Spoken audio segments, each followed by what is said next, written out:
Merci Eric d'être avec nous ce matin. Eric Seban, trader, formateur et coach. Vous êtes également le leader du réseau Strafi, un réseau de traders indépendants franchisés. Eric, dans un environnement très clairement risk-off, bien le DAX sur fond de crise géopolitique, de crise énergétique, on le voit encore ce matin, c'est les prix du gaz qui sont dans l'œil du cyclone, le TTF néerlandais qui prend un peu moins de 25% ce matin. Résultat, eh bien les investisseurs fuient les marchés actions. Le DAX n'y échappe pas.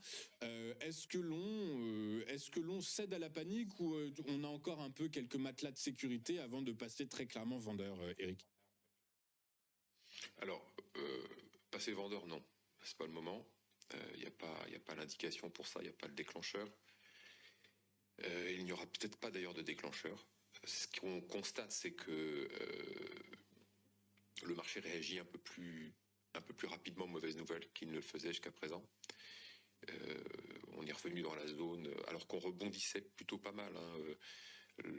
Lundi et mardi, ça rebondissait tout doucement, mais bon, ça prenait le chemin. Hier aussi. Et puis dans l'après-midi, c'est reparti en arrière fortement pour revenir sur le premier support. Le premier support qui est à 23 000, 23 150 qu'on a déjà contacté. On a même contacté un peu plus bas. C'était lors la première baisse, donc le 9 mars. On est descendu jusqu'à 22 600, 660. 660, 720, c'est un niveau. C'est le deuxième support de la zone.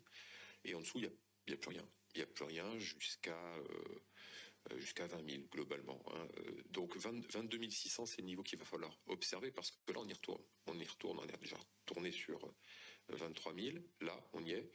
Le deuxième contact vers 22 600, il est assez probable puisqu'on voit bien que le marché n'arrive pas à imprimer un réel rebond, il repart en arrière. Alors ça peut être encore un double appui, attention, il ne faut pas non plus tout de suite imaginer qu'on va casser, et c'est justement ce qui va se passer, et là ça va être l'observation de ce niveau charnière, 22 600, si on passe en dessous, comment on passe en dessous, est-ce qu'on fait une fausse sortie par le bas, ou est-ce qu'il y aura du relais? En tout cas, si on clôture en dessous, sur des données weekly, je vous ai mis un graphique weekly qui est un peu plus, qui dégage le bruit, et qui vous donne une vision un peu plus global de ce qui se passe semaine après semaine, et on voit bien que ça commence à être problématique sur le plan de chartiste. Sur le plan de chartiste, parce que ça ne veut pas dire que vous allez avoir des obligations de faire pour tout le monde. On voit bien que la capacité de nuisance de l'Iran devient bien réel. Tout ce qu'on avait imaginé avec la capacité de circulation du pétrole et possiblement un conflit qui s'enlise, mais la possibilité de ne pas entrevoir de tension, ça commence déjà à patiner pas mal. Et dans la tête de certains, ils sont déjà tournés vers un plan B. Alors, le plan B, il y a déjà un plan B, c'est celui des options. Les options sont toujours là, les ratios put-call sont repassés au-dessus de 2, c'était pas arrivé depuis un mois, donc on voit bien qu'il y a de la tension, on voit bien qu'il y a de la recherche de couverture pour les portefeuilles. Jusqu'à quel niveau, je ne suis pas capable de le dire. Sous 20 000, probablement. Ça fera déjà 18-19% de baisse pour l'année, ça commence à faire pas mal. Bon, on n'y est pas encore. Mais sachez que en dessous de 22 600, il y a de la place pour aller jusqu'à 20 000. Il n'y a pas de gros support entre les deux. Donc là, il y aura des décisions qui vont être prises si on n'arrive pas à préserver ce support. Mais ça, encore une fois, c'est l'analyse du chart. Et après, il y a la réalité des couvertures, des protections qui sont en place. Et ça, on ne les connaît pas réellement. Tout ce qu'on peut voir, c'est que les protections sont toujours là. Il y a des recherches, donc personne n'est dupe. Alors évidemment, maintenant, c'est encore moins le cas qu'avant. Ceux qui sont protégés depuis longtemps continuent de tourner, évidemment, leur position. Certains, un peu en retard, commencent à rechercher maintenant. Ils les payent plus cher, mais c'est normal. Ça fait partie du risque.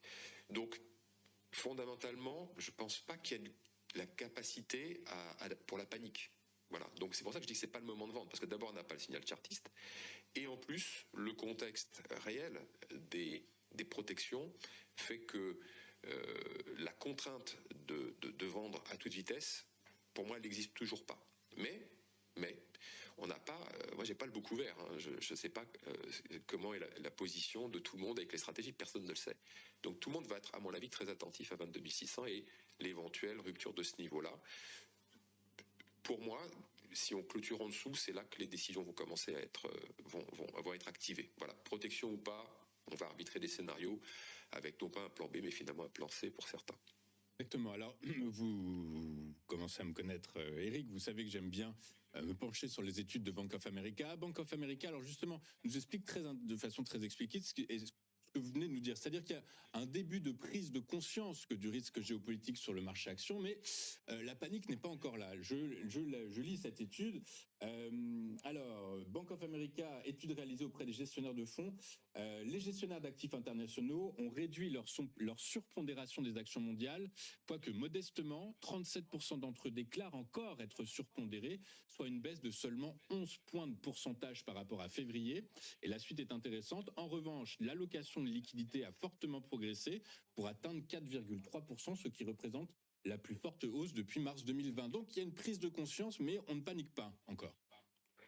Oui, bah écoutez, c'est bien parce que vous avez une lecture que je n'ai pas et donc qui confirme, c'est bien, on est raccord.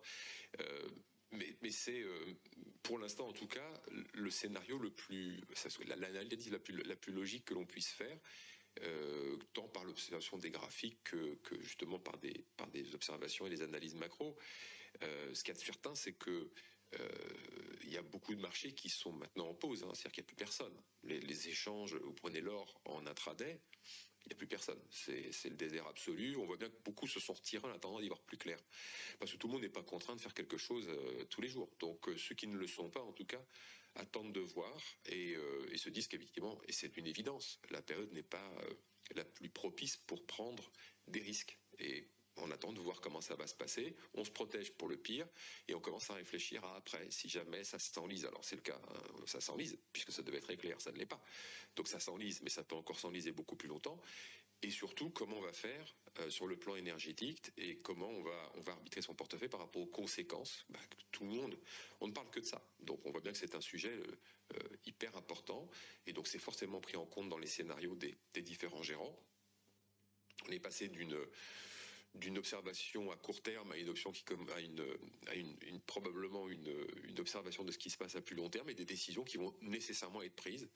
À partir du moment où on va plus loin qu'un mois ou deux, il faut prendre des décisions. Il n'y a pas de doute possible. Il faut faire bouger les portefeuilles, sinon on ne fait pas de la performance. Donc il faut penser à après. Et c'est en ce moment ce qui se passe. Et c'est en ce moment ce qui se passe. Eh bien, écoutez, on va penser à après. On se retrouve la semaine prochaine pour voir comment cet après s'est déroulé tout au long de la semaine. Merci.